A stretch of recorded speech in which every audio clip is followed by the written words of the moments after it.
നമസ്കാരം സുഹൃത്തുക്കളെ, എൻ്റെ പേര് Aswathy. Welcome to Harshitham edtech.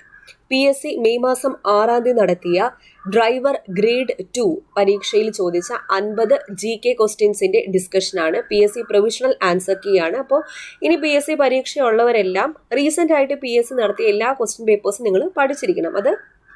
അത് വളരെ ഇമ്പോർട്ടൻ്റ് ആണ്. കാരണം ഈ പരീക്ഷയിലൊക്കെ ചോദിച്ച ചോദ്യങ്ങൾ തന്നെ വീണ്ടും റിപ്പീറ്റ് ചെയ്ത് ചോദിക്കാനുള്ള ചാൻസ് ഉണ്ട്. ഓക്കെ, അപ്പോൾ എന്തായാലും ആൻസേഴ്സ് ഒന്ന് ഡിസ്കസ് ചെയ്യാം. ആദ്യത്തെ ചോദ്യം: നമുക്ക് എല്ലാവരുടെയും ആവശ്യങ്ങളെ തൃപ്തിപ്പെടുത്തുവാനുള്ള വിഭവങ്ങളുണ്ട്, എന്നാൽ ഒരാളുടെ പോലും അത്യാഗ്രഹത്തെ നിറവേറ്റാനില്ലതാനും ആരുടെ വാക്കുകളാണിത്? SCERTയിലുള്ള കോട്ടാണ്. മഹാത്മാഗാന്ധി പറഞ്ഞ കോട്ടാണിത്. മഹാത്മാഗാന്ധി.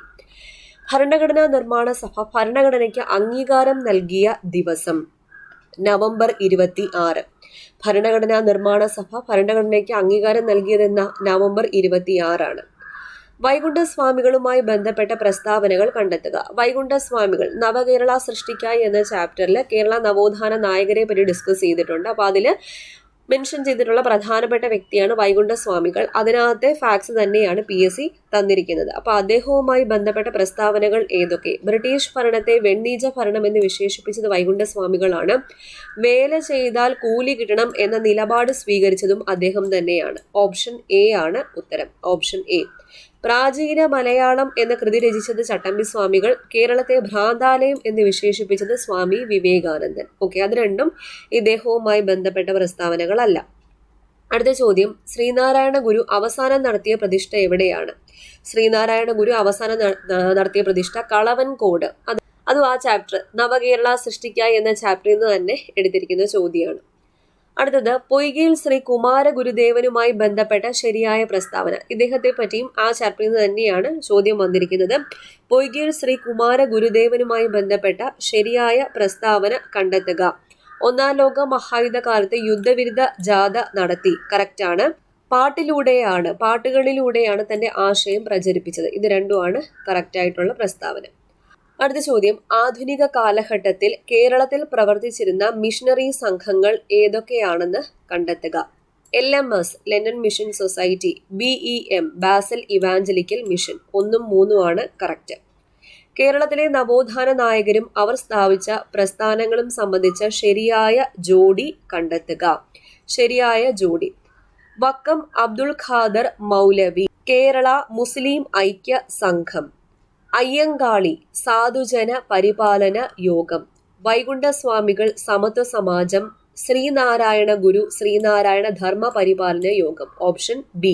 അടുത്ത ചോദ്യം: 1940 ജൂലൈ 31 ഇന്ത്യൻ സ്വാതന്ത്ര്യ സമരവുമായുള്ള ബന്ധം എന്ത്? SCERT ഫാക്ട് തന്നെ. ഉദ്ധം സിംഗിനെ വധശിക്ഷയ്ക്ക് വിധേയനാക്കിയ ഡേറ്റ് ആണ് ഈ കൊടുത്തിരിക്കുന്നത്. താഴെ പറയുന്നവയിൽ ഏറ്റവും കൂടുതൽ തൊഴിലവസരങ്ങൾ ലഭ്യമാക്കുന്ന മേഖല ഏതാണ്? പ്രാഥമിക മേഖല. 2011-12 സാമ്പത്തിക സർവേ പ്രകാരം ഇന്ത്യയിൽ ഏറ്റവും കുറവ് ദാരിദ്ര്യം ഉള്ള സംസ്ഥാനം ഏത്? ഹിമാചൽ പ്രദേശ്. പഞ്ചവത്സര പദ്ധതിയുടെ ലക്ഷ്യങ്ങളിലെ ശരിയായ ജോഡി കണ്ടെത്തുക. ഇവിടെ 1ാം പഞ്ചവത്സര പദ്ധതി, 2ാം പഞ്ചവത്സര പദ്ധതി, 3ാം പഞ്ചവത്സര പദ്ധതി, 4ാം പഞ്ചവത്സര പദ്ധതി. അതിന്റെ ലക്ഷ്യങ്ങൾ ശരിയായ ജോഡി എടുത്തെഴുതാനാണ് പറഞ്ഞിരിക്കുന്നത്. 1ാം പഞ്ചവത്സര പദ്ധതി കാർഷിക മേഖലയുടെ സമഗ്ര വികസനത്തിനാണ് പ്രാധാന്യം നൽകിയത്. 2ാം പഞ്ചവത്സര പദ്ധതി വ്യാവസായിക വികസനം. 3ാം പഞ്ചവത്സര പദ്ധതി ഭക്ഷ്യ സ്വയം പര്യാപ്തത. 4ാം പഞ്ചവത്സര പദ്ധതി സ്വാശ്രയത്വമാണ്. ഓപ്ഷൻ C ആണ് ഉത്തരം. അടുത്ത ചോദ്യം: മാനവ വികസന സൂചികയുമായി ബന്ധപ്പെട്ട ശരിയായ വിവരങ്ങൾ കണ്ടെത്തുക. മാനവ വികസന സൂചികയുമായി ബന്ധപ്പെട്ട ശരിയായ വിവരങ്ങൾ UNDP ആണ് ഇത് തയ്യാറാക്കുന്നത്. ആയുർ ദൈർഘ്യം. ഓപ്ഷൻ C ആണ് ഉത്തരം. അടുത്ത ചോദ്യം: കേരളത്തിൽ നിന്നും ഇന്ത്യൻ വനിതാ ക്രിക്കറ്റ് ടീമിലേക്ക് തെരഞ്ഞെടുക്കപ്പെട്ട ആദ്യ വനിതാ താരം ആര്? മിന്നു മണിയാണ്. മിന്നു മണി. ബ്രിട്ടീഷ് ഭരണകാലത്ത് വടക്കു പടിഞ്ഞാറൻ ഇന്ത്യയിൽ നടപ്പിലാക്കിയ നികുതി വ്യവസ്ഥ ഏതാണ്? SCERT ഫാക്ട് ആണ്. മഹൽവാരി വ്യവസ്ഥ. ബ്രിട്ടീഷ് ഭരണത്തിൽ കൂടുതൽ വില ലഭിക്കുന്ന കാർഷിക വിളകളും അത് കൂടുതലായി കൃഷി ചെയ്തിരുന്ന ഇന്ത്യൻ പ്രദേശങ്ങളും കണ്ടെത്തുക. ബ്രിട്ടീഷ് ഭരണത്തിലാണ്. കരിമ്പ് ഉത്തർപ്രദേശിലാണ്, തേയില ആസാമിലാണ്, ചണം ബംഗാളിലാണ്, ഗോതമ്പ് പഞ്ചാബിലാണ്. B ആണ് ഉത്തരം. അടുത്ത ചോദ്യം: ഇന്ത്യയിലെ ഇലക്ഷൻ കമ്മീഷനുമായി ബന്ധപ്പെട്ട് ചുവടെ ചേർക്കുന്ന പ്രസ്താവനകളിൽ ശരി ഏത്? വോട്ടർ പട്ടിക തയ്യാറാക്കുക. ഇത് മാത്രമാണ് ശരിയായിട്ടുള്ള പ്രസ്താവന. 17 ഭാഷാടിസ്ഥാനത്തിൽ സംസ്ഥാനങ്ങൾ രൂപീകരിക്കുന്നതിന് ശുപാർശ ചെയ്ത കമ്മീഷൻ ഏതാണ്? സംസ്ഥാന പുനഃസംഘടനാ കമ്മീഷനാണ്. സംസ്ഥാന പുനഃസംഘടനാ കമ്മീഷൻ. നാട്ടുരാജ്യങ്ങളുടെ സംയോജനത്തിൽ നേതൃത്വം വഹിച്ചത് ആര്? സർദാർ വല്ലഭായ് പട്ടേലാണ് നാട്ടുരാജ്യങ്ങളുടെ സംയോജനത്തിൽ നേതൃത്വം വഹിച്ചത്. സ്വാതന്ത്ര്യത്തിനു ശേഷം ഇന്ത്യ ഏത് രാജ്യത്ത് നിന്നാണ് പഞ്ചവത്സര പദ്ധതി എന്ന ആശയം സ്വീകരിച്ചത്? സോവിയറ്റ് യൂണിയനിൽ നിന്നാണ് ഇന്ത്യ പഞ്ചവത്സര പദ്ധതി എന്ന ആശയം സ്വീകരിച്ചത്. ഓപ്പറേഷൻ ഫ്ലഡ് ഏതുമായി ബന്ധപ്പെട്ടതാണ്? ഓപ്പറേഷൻ ഫ്ലഡ് ധവള വിപ്ലവവുമായി ബന്ധപ്പെട്ടിരിക്കുന്നു. ധവള വിപ്ലവം. താഴെ കൊടുത്തിട്ടുള്ളവയിൽ മൗലികാവകാശം അല്ലാത്തത് ഏത്? മൗലികാവകാശം അല്ലാത്തത് സ്വത്തവകാശമാണ്. സമത്വാവകാശം, സ്വാതന്ത്ര്യാവകാശം, സാംസ്കാരിക വിദ്യാഭ്യാസ അവകാശങ്ങളൊക്കെ മൗലികാവകാശങ്ങളിൽ ഉൾപ്പെടുന്നു. 2002 86 ഭേദഗതിയിലൂടെ ഭരണഘടനയിൽ ഉൾപ്പെടുത്തിയ മൗലിക കർത്തവ്യം ഏതാണ്? 2002 86 ഭരണഘടനാ ഭേദഗതിയിലൂടെ ഭരണഘടനയിൽ ഉൾപ്പെടുത്തിയ മൗലിക കർത്തവ്യം 6 മുതൽ 14 വയസ്സ് വരെയുള്ള കുട്ടികളെ വിദ്യാലയത്തിൽ അയക്കേണ്ടത് രക്ഷിതാക്കളുടെ കടമയാണ് എന്നതാണ്. ഭരണഘടനാ നിർമ്മാണ സഭയുടെ ഡ്രാഫ്റ്റിംഗ് കമ്മിറ്റി ചെയർമാൻ ആരായിരുന്നു? Drafting committee chairman doctor BR Ambedkar. Drafting committee chairman ആരായിരുന്നു? Doctor BR Ambedkar. ഇന്ത്യൻ ഭരണഘടന ഭേദഗതി ചെയ്യാനുള്ള അധികാരം ആരിൽ നിക്ഷിപ്തമാണ്? ഭേദഗതി ചെയ്യാനുള്ള അധികാരം പാർലമെന്റിലാണ് നിക്ഷിപ്തമായിരിക്കുന്നത്. പാർലമെന്റ്. ഇന്ത്യൻ ഭരണഘടന എഴുതി തയ്യാറാക്കിയത് ആര്? ഇന്ത്യൻ ഭരണഘടന എഴുതി തയ്യാറാക്കിയത് ഭരണഘടനാ നിർമ്മാണ സഭയാണ്. ഭരണഘടനാ നിർമ്മാണ സഭ. കേരളത്തിലെ ഏത് ജില്ലയാണ് സമുദ്രവുമായോ മറ്റ് സംസ്ഥാനങ്ങളുമായോ അതിർത്തി പങ്കിടാത്തത്? കോട്ടയം ജില്ലയാണ്. കോട്ടയം ജില്ല. ഇന്ത്യയിൽ റബ്ബർ കൃഷിയുടെ പിതാവ് എന്നറിയപ്പെടുന്നത് ആരെയാണ്? റബ്ബർ കൃഷിയുടെ പിതാവ് John Joseph Murphy. SCERT fact ആണ്.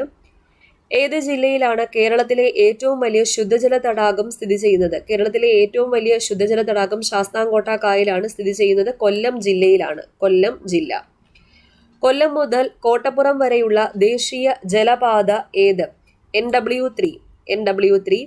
ഇന്ത്യയിലൂടെ കടന്നുപോകുന്ന ഒരു പ്രധാനപ്പെട്ട അക്ഷാംശ രേഖ ഏതാണ്? ഉത്തരായന രേഖയാണ്. ഉത്തരായന രേഖ. സിംഹവാലൻ കുരങ്ങുകൾക്ക് പേരുകേട്ട ദേശീയ ഉദ്യാനം ഏതാണ്? സിംഹവാലൻ കുരങ്ങുകൾ കാണപ്പെടുന്നത് സൈലന്റ് വാലി ദേശീയ ഉദ്യാനത്തിലാണ്. ഇരവികുളം, വരയാട്. അതിരപ്പള്ളി വെള്ളച്ചാട്ടം ഏത് ജലാശയത്തിൽ സ്ഥിതി ചെയ്യുന്നു? അതിരപ്പള്ളി വാട്ടർഫോൾസ് ചാലക്കുടി പുഴയിലാണ് സ്ഥിതി ചെയ്യുന്നത്. ചാലക്കുടി പുഴ. കേരളത്തിലെ രണ്ടാമത്തെ വലിയ ജലവൈദ്യുത പദ്ധതി ഏത്? കേരളത്തിലെ രണ്ടാമത്തെ വലിയ ജലവൈദ്യുത പദ്ധതി ശബരിഗിരിയാണ്. ശബരിഗിരി ജലവൈദ്യുത പദ്ധതി. ഏത് രാജ്യമാണ് ഇന്ത്യയുമായി ഏറ്റവും അധികം കര അതിർത്തി പങ്കിടുന്നത്? ഏറ്റവും അധികം കര അതിർത്തി പങ്കിടുന്നത് ബംഗ്ലാദേശ് ആണ്. ബംഗ്ലാദേശ്. ഉത്തര മഹാസമതലത്തിൽ പ്രധാനമായും കാണപ്പെടുന്ന മണ്ണിനം ഏത്? ഉത്തര മഹാസമതലത്തിൽ പ്രധാനമായിട്ടും എക്കൽ മണ്ണാണ് കാണപ്പെടുന്നത്. എക്കൽ മണ്ണ്. പശ്ചിമഘട്ടത്തിലെ ഏറ്റവും ഉയരം കൂടിയ കൊടുമുടി ഏതാണ്? പശ്ചിമഘട്ടത്തിലെ ഏറ്റവും ഉയരം കൂടിയ കൊടുമുടിയാണ് ആനമുടി. ആനമുടി. ഇന്ത്യക്കും ശ്രീലങ്കയ്ക്കും ഇടയിൽ സ്ഥിതി ചെയ്യുന്ന കടലിടുക്ക് ഏത്? ഇന്ത്യക്കും ശ്രീലങ്കയ്ക്കും ഇടയിൽ സ്ഥിതി ചെയ്യുന്നത് പാക് കടലിടുക്കാണ്. പാക് കടലിടുക്ക്. ഹിമാലയൻ നദി അല്ലാത്തത് ഏത്? ഹിമാലയൻ നദി അല്ലാത്തത് കൃഷ്ണയാണ്. രവി, യമുന, അളകനന്ദയൊക്കെ ഹിമാലയൻ നദികളാണ്. സിന്ധു, ഗംഗ, ബ്രഹ്മപുത്രയാണ്. പിന്നെ അതിന്റെ പോഷക നദികളും കൂടി കൊടുത്തിട്ടുണ്ട്. കൃഷ്ണ എന്ന് പറയുന്നത് ഉപദ്വീപീയൻ നദിയാണ്. കേരളത്തിലെ ഏറ്റവും വിസ്തീർണം കുറഞ്ഞ ഗ്രാമപഞ്ചായത്ത് ഏത്? കേരളത്തിലെ ഏറ്റവും വിസ്തീർണം കുറഞ്ഞ ഗ്രാമപഞ്ചായത്ത് വളപട്ടണമാണ്. വളപട്ടണം. നെഹ്റു ട്രോഫി വള്ളംകളി നടക്കുന്നത് ഏത് കായലിലാണ്? നെഹ്റു ട്രോഫി വള്ളംകളി പുന്നമട കായലിലാണ് നടക്കുന്നത്. വേമ്പനാട് കായൽ എന്ന് മാത്രമാണ് ഉത്തരം കൊടുത്തിരുന്നെങ്കിൽ പുന്നമട കായൽ ഇല്ല, അതിനു പകരം വേമ്പനാട് കായലാണ്. വേമ്പനാട് കായൽ, അഷ്ടമുടി കായൽ, ശാസ്താംകോട്ട കായൽ, പറവൂർ കായൽ എന്നാണ് കൊടുത്തിരുന്നെങ്കിൽ ഉത്തരം വേമ്പനാട് കായൽ. ഇനി പുന്നമട കായലും വേമ്പനാട് കായലും തന്നിട്ടുണ്ടെങ്കിൽ സ്പെസിഫിക് ആയിട്ടുള്ള ഉത്തരം ഏത് തന്നെയാണ്? പുന്നമട കായലാണ്. ജലത്തിലൂടെ പകരുന്ന ഒരു രോഗം. ജലത്തിലൂടെ പകരുന്ന രോഗമാണ് കോളറ. കോളറ. പല്ലിലെ ഇനാമലിന് നാശമുണ്ടാക്കുന്ന ഏത് ആസിഡാണ് ബാക്ടീരിയ വായിൽ നിർമ്മിക്കുന്നത്? ബാക്ടീരിയ വായിൽ നിർമ്മിക്കുന്നത് ലാക്റ്റിക് ആസിഡ് ആണ്. Lactic acid. ഇതിൽ സാംക്രമിക രോഗമല്ലാത്തത് ഏത്? Typhoid, cancer, month, AIDS. അപ്പൊ ഇതിൽ സാംക്രമിക രോഗം അല്ലാത്തത് ഏതാണ്? ക്യാൻസർ ആണ്. ക്യാൻസർ. ടൈഫോയിഡ്, മന്ത്, എയ്ഡ്സ് ഒക്കെ സാംക്രമിക രോഗങ്ങളാണ്. ECGയുടെ പൂർണ്ണ രൂപം എന്ത്? ECG electro cardiogram. Electro cardiogram. പോഷണ പ്രക്രിയയിലെ വിവിധ ഘട്ടങ്ങളുടെ ശരിയായ ഫ്ലോ ചാർട്ട് കണ്ടെത്തുക. SCERT-യിലുള്ളത് തന്നെയാണ്. ആഹാരം സ്വീകരിക്കുന്നു, ദഹിക്കുന്നു, ആഗിരണം ചെയ്യുന്നു, സ്വാംശീകരണം. കൂടുതൽ ശരിയായത് തിരഞ്ഞെടുക്കുക. 4 ഓപ്ഷൻ തന്നിട്ടുണ്ട്. കൂടുതൽ ശരിയായത് പാൻക്രിയാസ് ഒരു ദഹനഗ്രന്ഥിയും അന്തസ്രാവി ഗ്രന്ഥിയുമാണ്. ഓക്കെ, ഏത് ചെടിയുടെ കറയിൽ നിന്നാണ് ഒപ്പിയം വേർതിരിച്ചെടുക്കുന്നത്? ഒപ്പിയം പോപ്പി ചെടിയുടെ കറയിൽ നിന്നാണ് വേർതിരിച്ചെടുക്കുന്നത്. പുകവലിയിലൂടെ ഉണ്ടാകുന്ന ഒരു രോഗം, പുകവലിയിലൂടെ ഉണ്ടാകുന്ന രോഗമാണ് എംഫിസിമ. പുകവലി കൊണ്ടുണ്ടാകുന്ന ദൂഷ്യഫലങ്ങൾ SCERT-യിൽ കൊടുത്തിട്ടുണ്ട്. അപ്പൊ അതിൽ ഈ രോഗത്തെ പറ്റി പറയുന്നുണ്ട്. എപ്പോഴും ചോദിക്കാറുള്ളതാണ് എംഫിസിമ. ശ്വാസകോശത്തെ ബാധിക്കുന്ന രോഗമാണ്.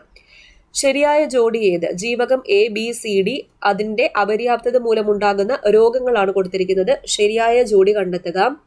ജീവകം എയുടെ അപര്യാപ്തത രോഗമാണ് നിശാന്തത. ജീവകം ബിയുടെ അപര്യാപ്തത രോഗം ബെറിബെറിയാണ്. ജീവകം സിയുടെ അപര്യാപ്തത രോഗം സ്കർവി. റിപ്പീറ്റിംഗ് ചോദ്യമാണ് ഈ ജീവകം സി. ജീവകം ഡിയുടെ അപര്യാപ്തത രോഗം എന്താണ്? റിക്കറ്റ്സ് ആണ്, അതായത് കണാരോഗം. ഓപ്ഷൻ സി ആണ് ഉത്തരം. Option C. അടുത്ത ചോദ്യം, ശരീരത്തിലെ രോഗപ്രതിരോധ സംവിധാനം ഒരുക്കുന്ന രക്തകോശങ്ങൾ ഏതാണ്? ശ്വേതരക്താണുക്കളാണ് ശരീരത്തിലെ രോഗപ്രതിരോധ സംവിധാനം ഒരുക്കുന്ന രക്തകോശങ്ങൾ. ഓക്കെ, അപ്പൊ ഇത്രയാണ് ഈ പരീക്ഷയ്ക്ക് ചോദിച്ച 50 GK ചോദ്യങ്ങൾ. ബാക്കി 50 ക്വസ്റ്റ്യൻസ് ഇവരുടെ സബ്ജക്റ്റിനെ ബേസ് ചെയ്തിട്ടുള്ളതാണ്. അപ്പൊ ഈസി ആയിരുന്നു. GK ചോദ്യങ്ങൾ മൊത്തത്തിൽ നോക്കുവാണെങ്കിൽ ഈസി ആയിരുന്നു. കൂടുതലും പ്രീവിയസ് ക്വസ്റ്റ്യൻസും SCERT ഫാക്സും തന്നെയാണ് ചോദിച്ചിരിക്കുന്നത്. കറണ്ട് അഫയേഴ്സ് വലുതായിട്ട് ചോദിച്ചിട്ടില്ല. 1-2 ഫാക്സും കണ്ടേ ചോദിച്ചിട്ടുള്ളൂ. ഓക്കെ, അപ്പോൾ മനസ്സിലായെന്ന് വിചാരിക്കുന്നു. അപ്പോൾ ഈ ഒരു ക്വസ്റ്റ്യൻ പേപ്പർ എല്ലാവർക്കും ഒന്ന് ഷെയർ ചെയ്ത് കൊടുത്തിരിക്കുക. അടുത്ത ക്ലാസ്സിൽ വീണ്ടും കാണാം.